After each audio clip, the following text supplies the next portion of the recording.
Hello everyone! Welcome to the dA's Center for the Arts YouTube. This video is for our Locals and Legends art program. Please enjoy creating with us as we learn about drawing a self-portrait. What is a self-portrait? A self-portrait is a portrait of an artist created by that artist. Before we start drawing our self-portrait, we need a photo or a mirror. Having an image or a mirror to look at ourselves helps us see ourselves objectively. Meaning, we aren't being influenced by our personal thoughts of ourselves. What we see is what we will draw. Special Spotlight. Meet Leia Cordova. I am a Pomona-based writer and singer and currently in the process of writing a book of poems. In addition, I have also started to write my own song lyrics, and I hope to record them soon. I come from very humble beginnings, but because of the struggles of my family and because of Pomona, I am all that I am, and I am. These are the materials we will be using, and a full list is written in the description. A clean napkin is recommended to keep your pastels from smudging colors. While there exists innumerable facial structures, most adhere to a guideline that helps us keep to the uniqueness of our subject, while also making sure the proportions look and feel correct and organic.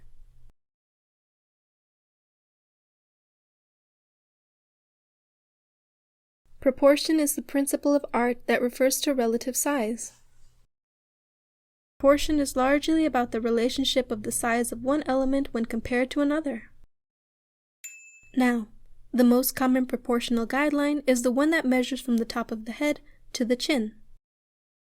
A singular line that marks the middle of the face, providing us with symmetry of the face.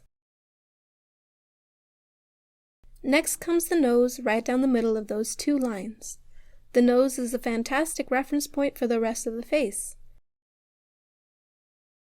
With it, you can see where the eyes properly start, and the middle of the eyes delineate where the edges of the mouth are.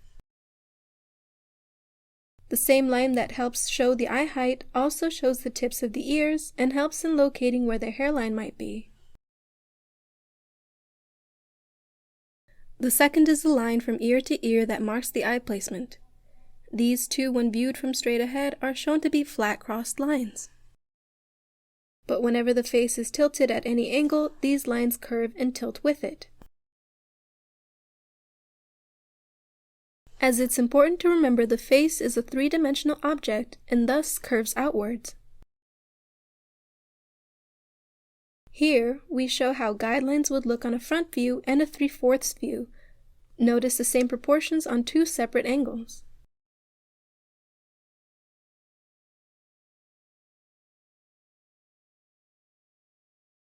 All these tips on proportions will be helpful to us in creating our own self-portraits.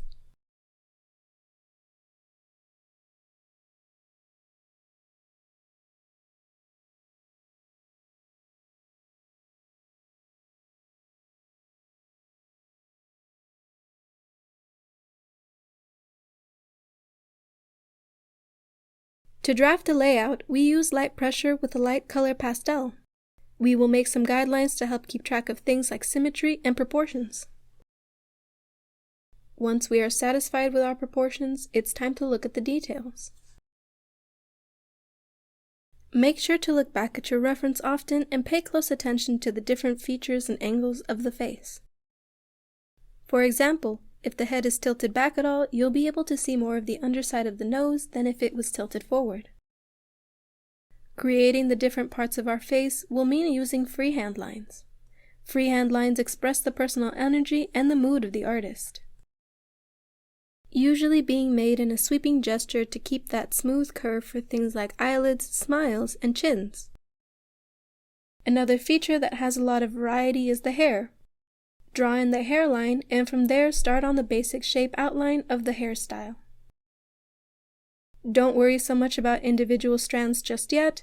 That's for much later on during the coloring process. These are ways to think about different types of lines that will help keep you on task when starting to detail the edges of the hairstyle.